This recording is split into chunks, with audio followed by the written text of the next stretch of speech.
हाँ जी देखिए, सो हम लोग इलेक्ट्रोस्टैट्स में क्या पढ़ रहे हैं बोलो? Torque on an electric dipole, किसी डाइपोल पर, द्विध्रुव पर बल आघूर्ण, ठीक है। This is uniform electric field, ठीक है। Uniform electric field means electric field का जो मैग्नीट्यूड है वो कांस्टेंट होगा। इलेक्ट्रिक फील्ड लाइंस क्या होंगी? आपस में पैरेलल, और उनके बीच का डिस्टेंस भी सेम होगा, ये पहले पढ़ा चुका हूँ। तो इलेक्ट्रिक फील्ड हमने किधर ले लिया? Right side.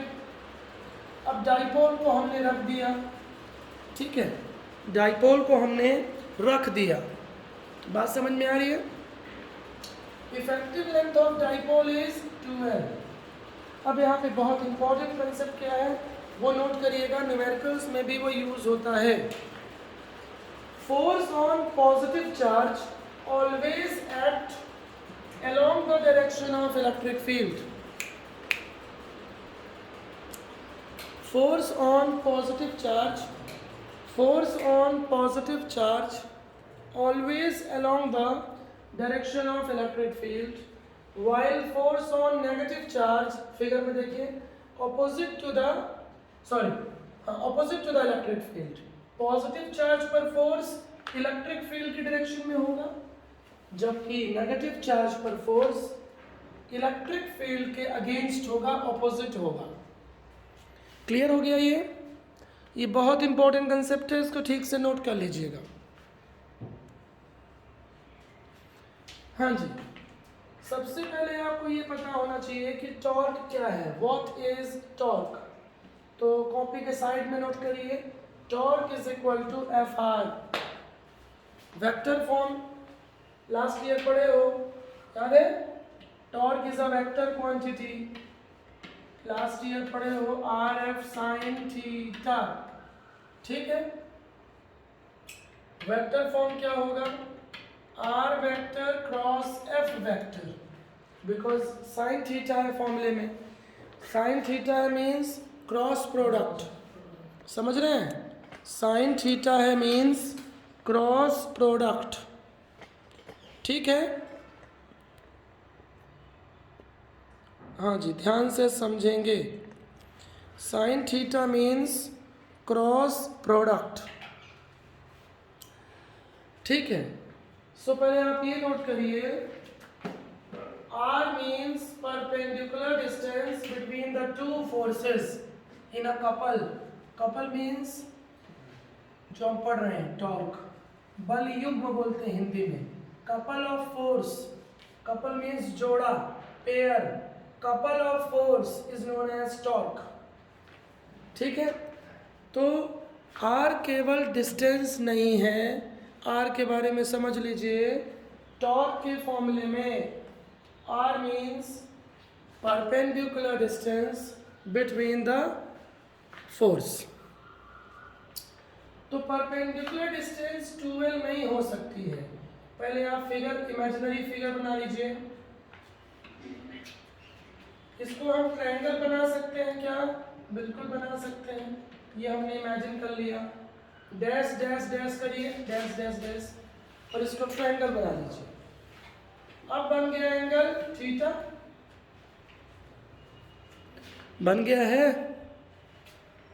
सेम एंगल यहां भी होगा, कहीं भी लो सेम होगा, ठीक है। Dipole A B, dipole A B C, बहुत इजी कंसेप्ट है। कुछ लोग इसको याद कर लेते हैं, बट वो याद करना गलत है, क्योंकि आप याद करोगे तो आपके कंसेप्ट अच्छे नहीं होंगे। तो लिखिए,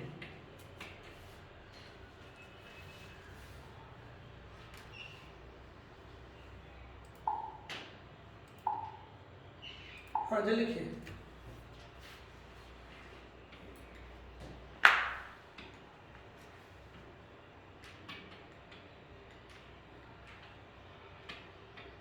RF, ठीक,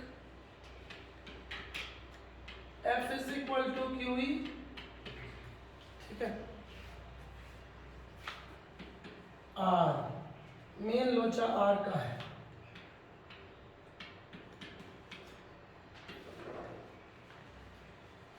फिगर में आ जाइए। परपेंडिकुलर डिस्टेंस कौन सी है? BC है। ध्यान से देखिए फिगर, ये दोनों both forces are antiparallel. ध्यान से फिगर देखो, दिख रहा है फिगर? ये दोनों फोर्सेस QE एक दूसरे के एंटी पैरेलल हैं, एक दूसरे के पैरेलल हैं बट ऑपोजिट हैं। तो भैया परपेंडिकुलर डिस्टेंस ये ना होगी, दिस वन, ये नहीं होगी, AB नहीं होगी, ना ही AC होगी, BC होगी। तो परपेंडिकुलर डिस्टेंस मेन है, देखिए R क्या होगा? BC होगा इंटू QE। और यहाँ लिख लीजिएगा R is equal to perpendicular distance between the couple of force. सुन लिया?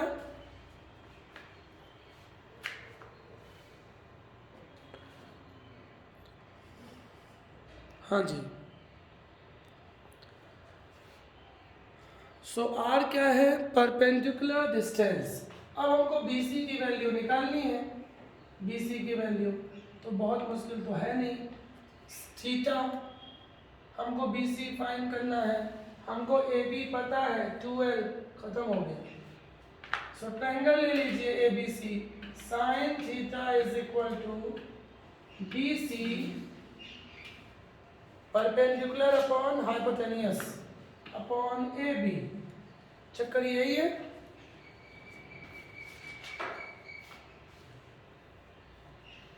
हाँ जी। So BC is equal to 2L sin theta.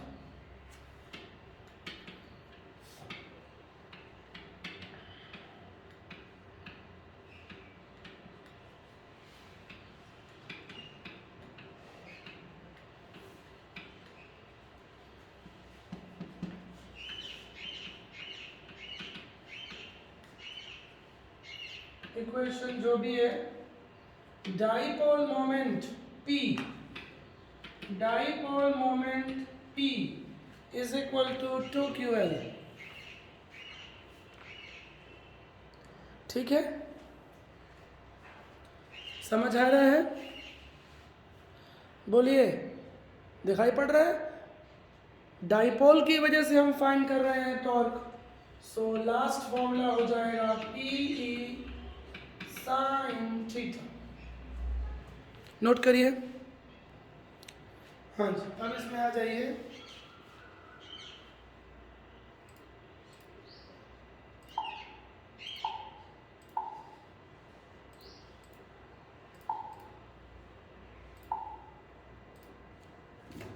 हाँ जी, torque is equal to PE sine theta. Ordinary formula है, बहुत इजी। अब इसमें कुछ इजी क्वेश्चंस भी आते हैं, इजी। देखिए पहला point, if theta is equal to 0 degree torque would be 0। Torque 0 होगा क्योंकि साइन 0 होता है।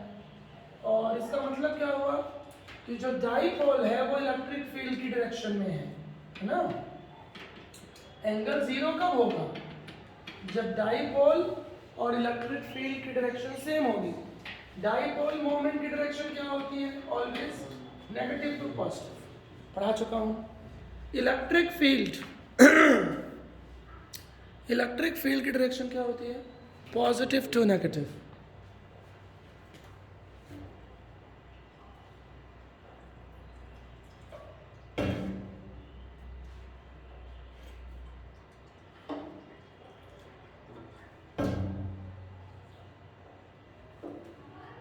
ठीक है, बोलिए, क्लियर हो गया? Number 2, theta is equal to 90 degree means dipole electric field के क्या है, परपेंडिकुलर। साइन थीटा की वैल्यू 90 डिग्री पे क्या होती है, मैक्सिमम। सो टॉर्क होगा मैक्सिमम। मैं इसमें बहुत टाइम नहीं देने वाला हूँ, दीज आर बेसिक्स। आगे बढ़िए। साइन 91 होता है। सो टॉर्क क्या होगा, अधिकतम। नंबर 3। अब इसमें कुछ लॉजिकल क्वेश्चन भी आते हैं, basics. In uniform electric field, लिखिए, in uniform electric field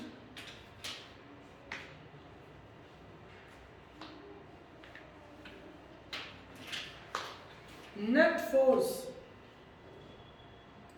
net means total, NET, net force, net force on a dipole is 0. net force 0 क्यों होगा, फिगर देखो, फिगर डाइपोल पर दो फोर्स काम कर रहे हैं और दोनों की डायरेक्शन क्या है, ऑपोजिट, और चार्ज तो सेम होते ही हैं, मैग्नीट्यूड Q एंड Q। तो दोनों फोर्स क्या होंगे, ऐसा भी लिख सकते हो, F1 माइनस F2। F1 की वैल्यू भी Q ही होगी, F2 की वैल्यू भी Q ही होगी। So on a dipole net force would be 0। Clear है? हाँ जी, आगे बढ़िए।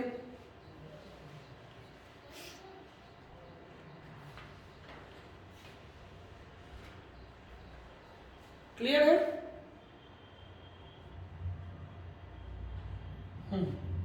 बट टॉर्क 0 नहीं होता है। टॉर्क तो पढ़े हो अभी, टॉर्क होता है P साइन थीटा। तो टॉर्क 0 हो भी सकता है और नहीं भी। 0 कब होगा, जब एंगल 0 डिग्री होगा, बट इसका आंसर है नॉट 0। क्लियर है? ऑब्जेक्टिव आता है नीट में या बोर्ड एग्जाम में।